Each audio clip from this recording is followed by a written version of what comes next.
Good day and welcome everyone to a panel discussion on a project that is conducted under the SATCAP research program at the Mandela Mining Precinct. I'd like to first introduce the panel. Firstly, we have Nancy Coulson, who's a visiting senior lecturer at the Wits Mining Institute, and Sifiso Dlamini, a senior researcher at the CSIR. Hello everyone. My name is Ingrid Watson, and I'm a lecturer at the Wits Mining Institute. This research project was conducted in the context of mining modernization in South Africa.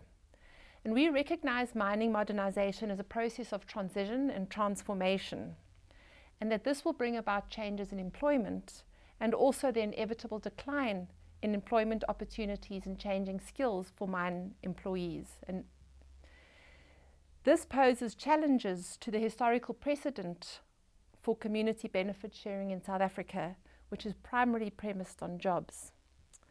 So that the research explored what is needed in order for community engagement and benefit sharing to keep pace with mining modernization. The way the research was conducted was through a series of key informant interviews with community representatives and and representatives of 3 mining sites. This was conducted between October 2020 and February 2021. Sifiso, to start with you, the South African legislation sets out various forms of benefit sharing for mine host communities. Could you elaborate on what the legislation requires regarding benefit sharing and your experience of this during the research? Well, since 2002, the South African mineral legislation required mineral license holders to make arrangements for benefit sharing with communities, and those were facilitated through programs like the SLPs, which the mines should have. And there are a number of legislations which govern in the space of mining, and I can touch on few of those legislations, like for instance the Mineral and Petroleum Resource Development Act of 2002. There's Mining Charter, which was revisited in 2018, and there's also a Mining Health and Safety Act, which is also one of the governing legislation. I suppose what we found interesting when we were doing the research is that even though we all jumped to the MPRDA and the social and labour plans, and we also jumped to the mining charter, around that is up to 12 pieces of legislation which communities are engaged around when it comes to development priorities. So, for example, the National Environmental Management Act, that requires consultation with communities around environmental priorities. So even though we tend to in mining just say, well, when we think about consultation, we think about the SLPs and we think about the mining charter, but that's not the only legislation. So all of these bits and pieces make up communities' experience of both consultation and then how benefits how they experience benefits. So I think we mustn't see mining legislation in isolation to other pieces of legislation. Yes, most definitely. But I think what is shared by most of these is that communities need to be engaged, and it means, and I think there's also a difference between informing people and engaging them. And what the research has found out is actually that there is less engagement, not in a desirable way that will produce effective results between the relationship between the mine and the communities, government and the mine, and government and the communities. Yeah. So the research has basically shown that there is less consultation in that space, and that is one of the biggest problems as far as modernization is concerned. And I think the lack of guidance, there's just no guidance in our legislation on what is an acceptable standard of consultation, and that leaves communities very vulnerable. So we really have two issues we were looking at. That was consultation, which we found there was no guidance, and then benefit sharing. And then we realized that's really about the SLPs, and that's also about the mining charter. Nancy, maybe just to pick up on that issue of benefit sharing, it's not unique. The need to share benefit from mining is not unique to South Africa. Could you maybe just highlight the international precedent in this area and talk about how this may be relevant in the South African context? Okay. So, I mean, South Africa does have some unique qualities to it because it's considered the most legislated environment in the world in terms of how benefit sharing should happen with communities. But you're absolutely right. In other contexts internationally, there are other mechanisms that are used. So the key ones are the impact benefit agreements and the good neighbourhood agreements. Now, those things don't have to be in the legislation. They're voluntary agreements between mining companies and communities. And I think the standout feature of these international precedents is that they integrate both the impacts of mining, those are the negative impacts actually, particularly impacts on the environment, with what communities can expect to gain, maybe economically, in the form of whether it's compensation or whether it's development projects or infrastructure, etc. And so the real takeaway from the international context is let's not separate out the consultation with communities around mining impacts from mining benefits. Now, going back to Sifiso's introduction at the beginning, is that our difficulty in South Africa is that our legislation means that the impacts and the benefits are actually dealt with separately. And that, I think, is a major difficulty in our context.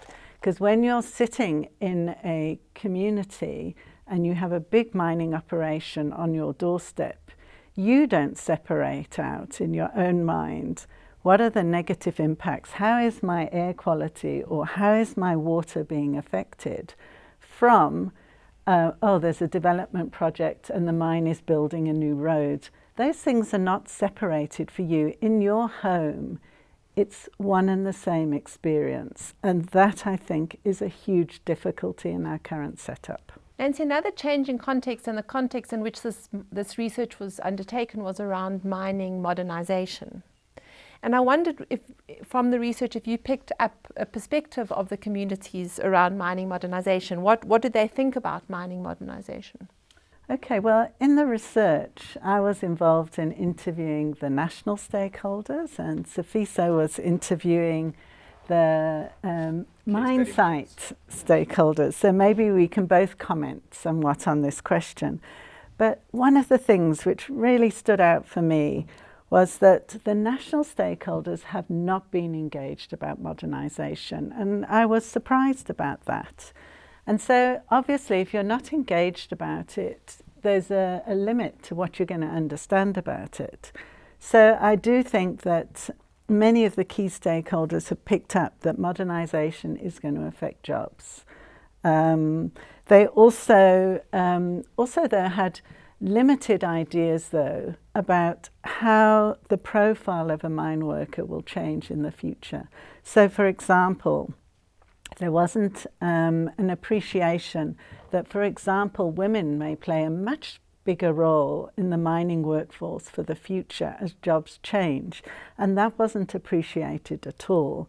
The other thing I think about modernisation is that there was also, maybe it goes with the term, a real hope that maybe modernisation means that the environment won't be so impacted on, which again speaks to this earlier point that for community stakeholders, we cannot separate out the impacts of mining from the benefits. Sifiso, do you have anything to add? Very interesting analysis, because the mine case interviewees and the community representative had quite a different perspective about what modernization is. Actually, even at community level, there was a different understanding of what modernization is and what it entails. At the mine, modernization, and there's also this contradiction between modernization and mechanization. To others, when you speak about modernization, then it's all about let's bring in new machines, let's bring in new technology and that. So it's more technical centered around how the mining operations would happen. Whereas, and it's all from the mine perspective, it's seen as a more positive outlook to how mining should be. From the community, there's an element of less understanding what the modernization entails, and modernization is more about the process of mining at the mine. So there was no view of what modernization could bring between how the mine engages or how the mine consults or and participate in engagement with the communities. So there was also a negative outlook from the communities in terms of what modernization entails, because when you start asking about modernization aspects or what part of modernization projects are happening at the mine, they will tell you they're not informed, but there's one thing that they know is that modernization is going to take away jobs. Sifiso, I want to come back to you, and you raised the issue around communities and the benefit sharing model. And I wanted to ask, what is the experience of the current model of benefit sharing that you picked up on through your interviews with them? The model of benefit sharing, I think in this case, what came out from the research is that the relationship between the mine and the community actually determines the mine sharing mechanism in place. Of the case studies, and there was actually two very interesting cases where you had a mine that was held accountable by the community, where there was mushrooming groups of young people from the communities that wanted to know how is the mine operated, where are the benefits are going, how much benefit is the mine sharing with the communities. And you had another case whereby the communities just waited for the mine to give them whatever they wanted to give. So in cases where the mine was held quite accountable compared to the other, the benefit sharing mechanism was different, where the mine would consult the community when developing these SLPs. But on the case where the mine was not so much held accountable by the communities in terms of what they give or how they share the benefit, the communities just depended on what the mine gives them. So it also shows that there is less consultation between that case, that mining case, and the communities, where in the other one, the mine understands that they need to account to the communities, because there are a lot of people from the communities that need answers in terms of what is happening. You know what I'm thinking, Sifiso, that you're really highlighting some of the key principles and practices which are necessary if benefit sharing is going to work. So the one thing is around transparency, and whilst there's some good practice, there's also a lot of poor practice. So for example, social and labour plans are not routinely available, and we struggled. I mean, with all our backing, and as researchers associated with the Mandela Mining Precinct, we could not get SLPs. And imagine what that's like for communities. The other thing is around monitoring and evaluation of projects and reporting back. You know, you're pointing to an example where that's happening in a way which is helpful, but in many contexts that's really not happening. And then maybe just as a final question, and for you, Sifiso, just to wrap this up, what do you think needs to happen within the sector? What changes do you think we're needing to make? Well, one of the major findings from the research is that there's a problem of corruption. And it's corruption at three different levels. It's corruption between the community and the mine, where some individuals from the communities want to benefit from the mine at the expense of the community.